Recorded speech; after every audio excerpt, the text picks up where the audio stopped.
I have just gotten completely unhinged when it comes to dating. I am out here on these apps talking to these men, being completely upfront, being unabashedly sarcastic when I want to, calling them out on their. And I'm going to show you some receipts.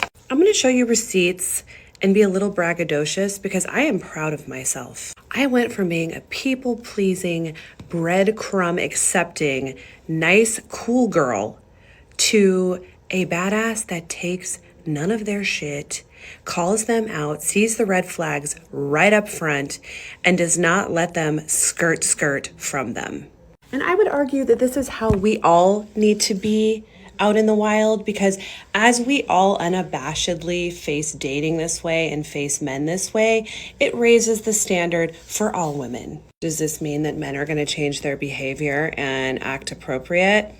Who knows? That remains to be seen. But we cannot lower our standards to meet them in the gutter. We need to rise, heighten our standards, and hope that they meet us there.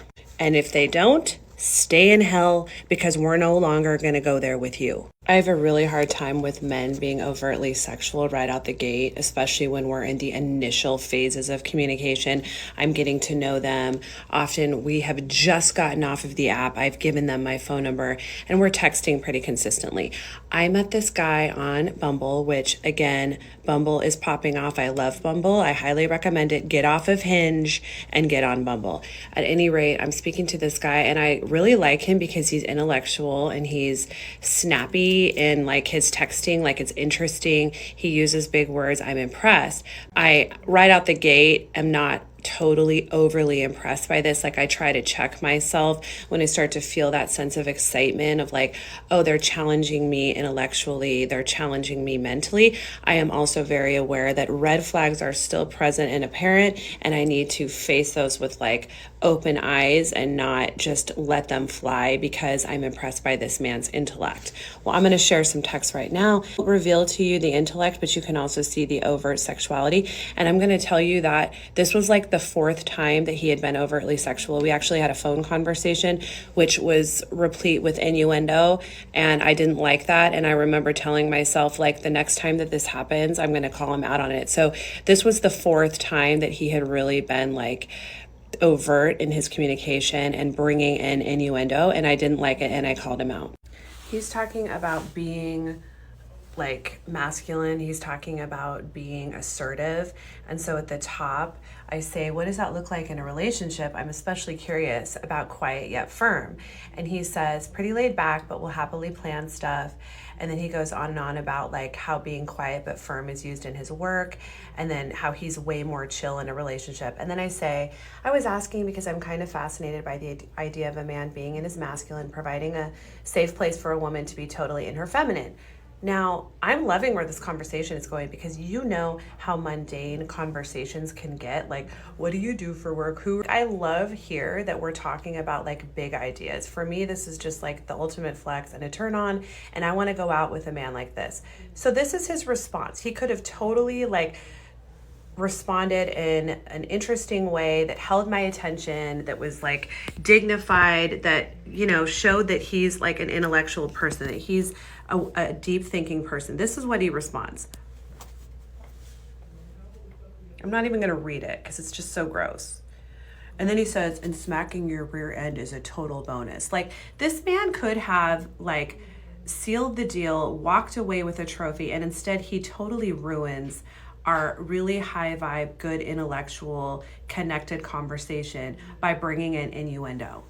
So the old cool girl me would have been like, oh, you're so funny.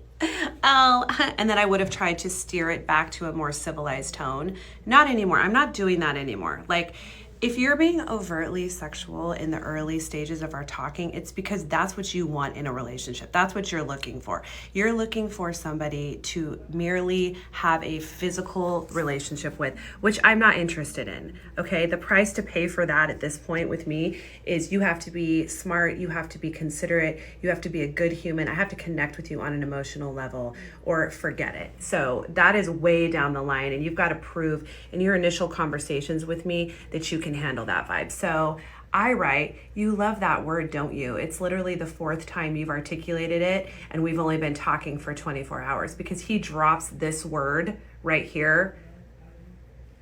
He dropped it 3 other times in a phone conversation that we had earlier. And I say, it seems like you are somewhat sexually charged, which I don't love when we're first talking. Are you looking for a mainly sexual relationship? Again, I'm going to call this out. I'm no longer sitting back and like placating somebody that is clearly not looking for what I'm looking for. Like, let's get to the brass tacks so that I can move on and you can move on. And this is his response to me. He writes, ouch, didn't realize that. No, I just find it a funny word. You find it a funny word, sir? And then he says, though no one ever recovers from a bad first impression, it always gives the sense of digging out from under, which is never fun.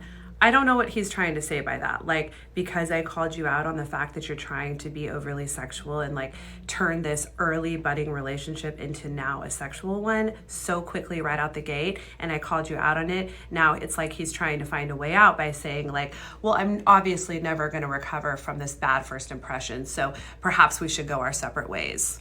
Which is fine with me, and why I brought it up in the first place, because clearly I was onto something. I hit a nerve, and now he's realizing we're at an impasse. So now he can go his way, I will go mine, moving on. And I think this is what we need to start doing in dating, like just being fully transparent, fully honest right out the gate. Stop trying to placate them. Stop trying to save them from bad behavior. Stop trying to save them from their own embarrassing behavior. Just call it out when you see it. You can do it without being a cold-hearted bitch. Like, I was just assertive. I'm sure to him that looks like I'm being a cold-hearted bitch, and to maybe many men watching this, they'll think that looks like I was being a cold-hearted bitch, but I wasn't. I was merely being assertive and getting to the point and asking him what it was in fact he was looking for, and I think his answer tells me everything that I need to know.